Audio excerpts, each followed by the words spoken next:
Yeay pemain, kembali lagi bersama saya Kato, masih bukan nama sebenarnya teman-teman. Yaps teman-teman, yaps, kembali lagi bersama saya, orang yang paling ganteng, si Linoe.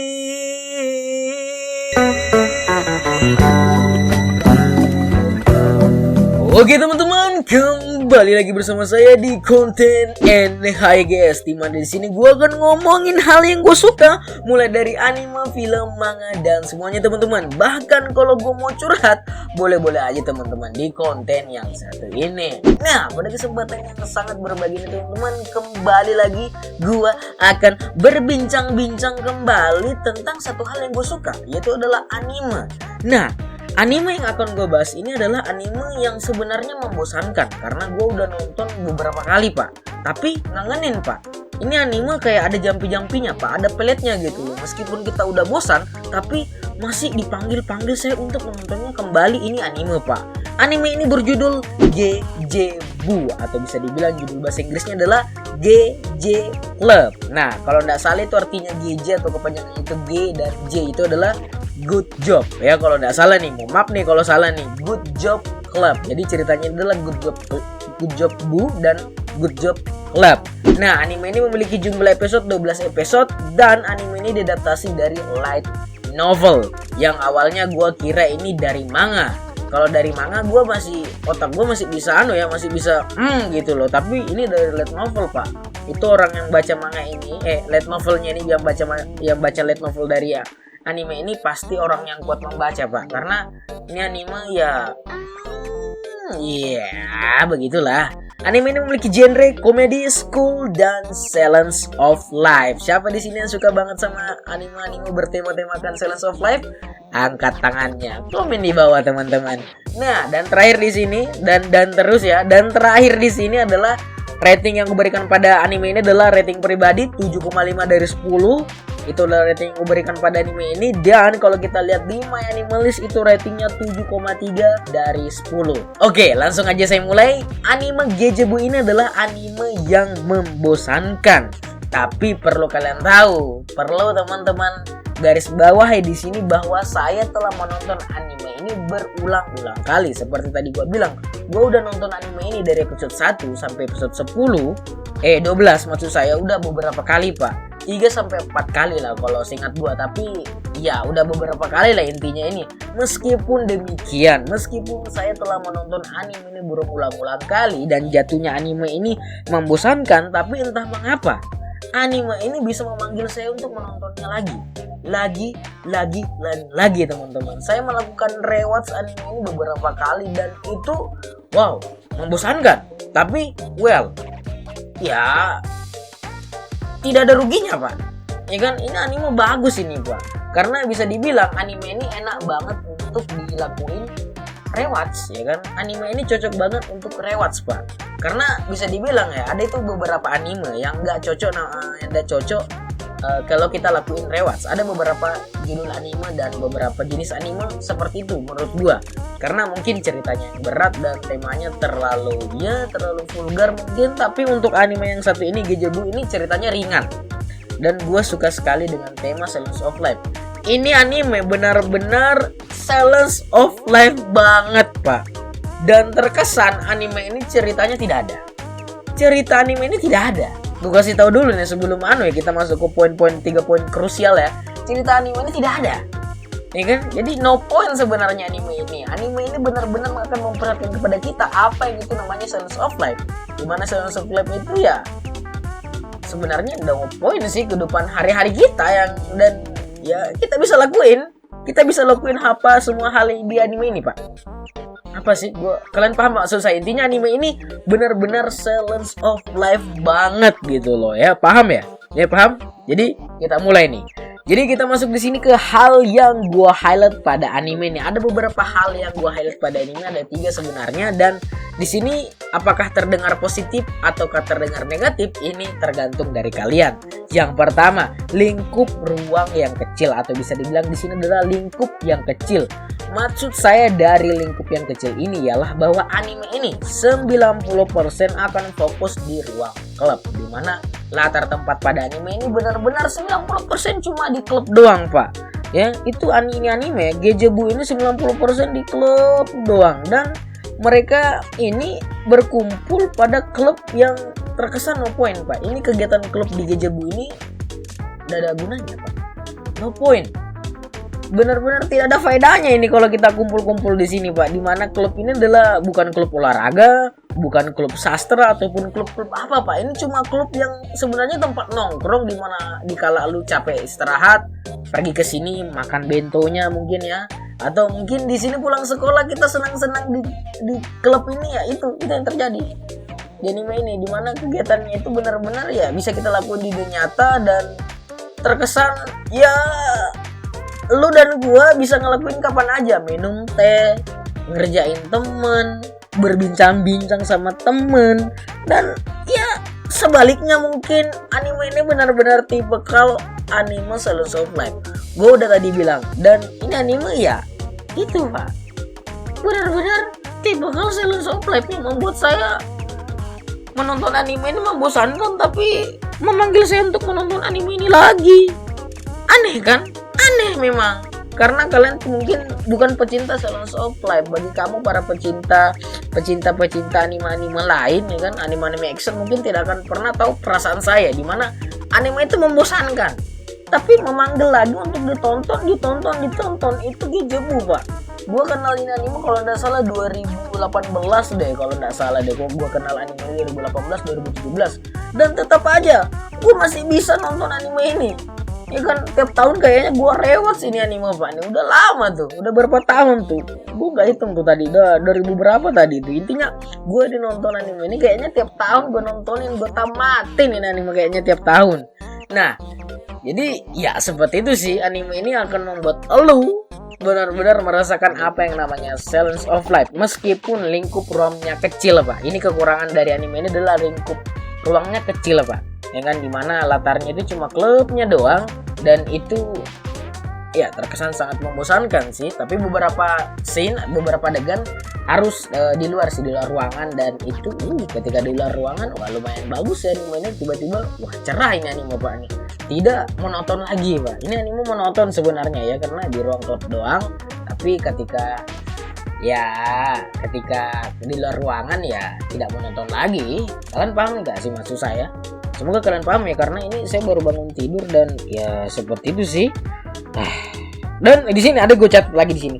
Dan sampai-sampai gue tuh apa ya? Gue tuh tulis di sini hanya orang-orang yang mencari ketenangan seperti gue yang menonton anime ini, Pak. Ini di mana ini anime ya benar-benar terkesan no plot, no cerita ya kan, seperti yang gue bilang, Pak. Ini anime tidak ada gunanya sebenarnya dinonton, tapi ya untuk menyejukkan hati, pikiran dari beban-beban hidup, kita harus menonton anime seperti ini. Ini salah satu cara dari sekian banyak cara untuk membuat kita menjadi orang yang semangat kembali dalam melakukan hidup kita.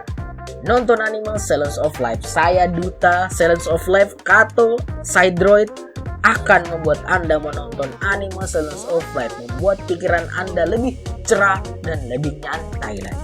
Iya, Slice of Life, the best anime ever. Wah, tiba-tiba komen di bawah, enggak bang, action bagus bang, ini bagus bang, ini bagus. Ya, terserah lah, kita punya pendapat masing-masing. Ya kalau lu nggak suka anime Slice of Life ya jangan nonton anime Gejebu ini, nonton yang lain kayak Demon Slayer, Tokyo Revengers, Cowboy Bebop, dan beberapa judul lainnya, Pak. Itu bagus semua tuh, Evangelion ya kan, ada movie-nya tadi gue lihat itu di website pirate ya. Dasar bisa pirate. Nah, di sini kita masuk ke poin kedua, di mana anime ini gue sebut anime imut. Anime imut, literally ini adalah salah satu contoh dari apa itu keimutan itu sendiri. Cari coba artinya KBBI, apa itu artinya imut ya. Intinya anime ini gue sebut adalah anime imut, dimana pemilihan warna yang cerah, enak dipandang. Ton warnanya ini, pemilihan warnanya benar-benar cerah, benar-benar pas banget dengan tema yang diberikan anime ini. Dimana ya temanya sih ya tentang kegiatan klub dan kehidupan indah, dimana ya mereka ini bersenang-senang di klub mereka. Terkadang ya kalau sedih sih nggak pernah sih ya gue lihat di 12 episode ini ya. Jadi kehidupan mereka ini di 12 episode ini pada anime Gejebu ini benar-benar cerah sekali ya kan. Ton warnanya benar-benar itu, jempol saya sudah berbicara tadi. Kedua di sini desain karakter yang imut. Wah, ini desain karakternya imut, Pak. Sampai-sampai main karakternya ini imut juga, Pak. Ya kan? Itu imut. MC-nya, Pak. Yang laki-laki tuh imut loh di mata saya, di mana ya terkesan semuanya ini digambar imut, dan beberapa scene dan adegan mereka akan digambar sebagai chibi, dan itu menambah imut lagi, atau bisa dibilang menambah kawaii lagi desain karakternya. Terutama sih saya yang paling gua suka itu adalah desain mata tiap karakter, Pak. Dimana desain karakternya itu desain karakter matanya itu membuatnya karakternya itu entah mengapa tambah cute lah, 20% lebih cute dari yang gue kira gitu loh, dari yang gue kira dan dari yang kita lihat itu. Kalau kita perhatiin ya, kayak nambah cute-nya juga ini. Nah, ketiga di sini adalah cewek yang waifu-able sih. Banyak karakter yang waifu-able. Ini kan anime yang bisa dikatakan bahwa 1:4. Di sini dimana laki-lakinya ini cuma 1 orang dan perempuannya ada 4 di ruang klub yang sama. Jadi 1:4, Pak. Ini anime harem sebenarnya. Temanya hampir mendekati harem, tapi pada genrenya tidak ada harem sama sekali. Tapi kalau kita lihat dan kita pakai apa itu arti harem, ya dikelilingi wanita, ya ini adalah anime harem sebenarnya, dimana banyak waifu-able, Pak. Setiap karakter memiliki ciri khasnya masing-masing, dimana ada satu karakter yang suka makan, suka buat ngeteh, buat teh di HP besot gitu, nggak capek neng. Ada suka main catur di HP besot, nggak capek neng. Ada juga yang sukanya ya gigit orang, nggak capek neng. Ini anime banyak sekali tipikal waifu-able, Pak. Terutama ada nanti karakter itu ya, mohon maaf nih, Kirara sama nanti itu adeknya Geraldine itu waifu saya. Dan Mori, karakter Mori Might itu waifu saya. Tolong Anda jangan ngeklaim waifu orang ya, tapi tidak apa-apa sih. Kita akan menggali di lubang yang sama. Wadaw. Dan di sini bisa dibilang di sini juga enak didengar suara tiap karakter, Pak. Dimana itu kalau kalian pakai earphone itu sangat telinga kalian akan diremajakan dengan voice aktornya, Pak. Entah mengapa ya, ketika saya menonton anime ini memakai earphone itu nambah keenakannya menonton, Pak. Ya kan, saya nggak tahu gimana sound desainnya begitu, intinya sudahkah dia edit gimana gitu, atau pengisi suaranya memang berkualitas gitu loh. Ketika kalian menonton pakai earphone itu enak sih, Pak. Fan service telinga lah, enak untuk didengar, Pak.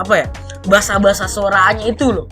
Ada beberapa karakter yang suaranya tuh kayak bahasa kasar-kasar bahasa gitu di telinga saya. Enak sih. Ini adalah contoh dari anime imut. Nah, terakhir di sini sebelum kita masuk di poin terakhir, sebenarnya di sini gua nggak tahu apa mau dibahas ini, Pak. Gua nggak tahu sama sekali apa mau dibahas pada anime ini, dan gua udah baca-baca di My Anime List. Semua orang akan berpendapat, komentar atau review mereka berpendapat bahwa anime ini ya santai. Itu tidak, hampir 10 top komen gue baca, kayak gue baca ya kan, sama semua cara berpikirnya, dan gue setuju, Pak.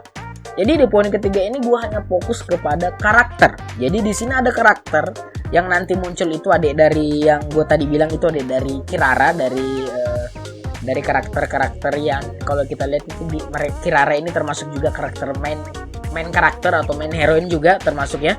Di sini nanti ada karakternya itu adalah adeknya. Nah, adeknya ini gue akan bahas. Nah, Berstin Geraldine.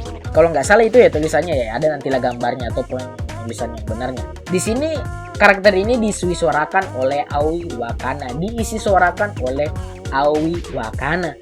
Nah, ketika karakter Berstin Geraldine muncul, aku langsung suka. Aku langsung jatuh cinta, Pak, dengan karakter yang satu ini, dimana parasnya ini seperti kakaknya, tapi kelakuannya itu dipoles oleh 1000 pengrajin. Mungkin terdengar agak lebay, tapi itu yang aku rasain, teman-teman. Kok saya tiba-tiba pakai kata aku nih. Nah, gue ingat banget ada satu hal yang membuat saya suka sekali dengan karakter anime Geraldine ini, yaitu adalah bisa memakai bahasa Inggris yang terdengar fasih. Saya ingin memberikan tepuk tangan kepada pengisi suaranya atau seiyunya, Aoi Wakana. Anda hebat sekali, meski saya tidak terlalu kenal tentang seiyu, tapi Anda hebat dalam mengisi suarakan karakter Geraldine Bestan ini. yang karakter, bisa dibilang karakter ini Geraldine ini ya, gue sebut aja Geraldine biar gampang. Karakter Geraldine ini kan karakter yang sebenarnya dari luar negeri ya, dari luar Jepang. Itu dia kalau nggak salah dari Kanada. Dia ingin bertemu kakaknya, jadi ke Jepang dia, jadi dia pasti bisa bahasa Inggris. Dimana Aoi Wakana ini berhasil memberikan nuansa berbicara, aksen yang itu aksennya bagus sekali saya dengar, karena terkesan terkesan pasti Pak. Aoi Wakana, suara Anda bagus sekali Pak.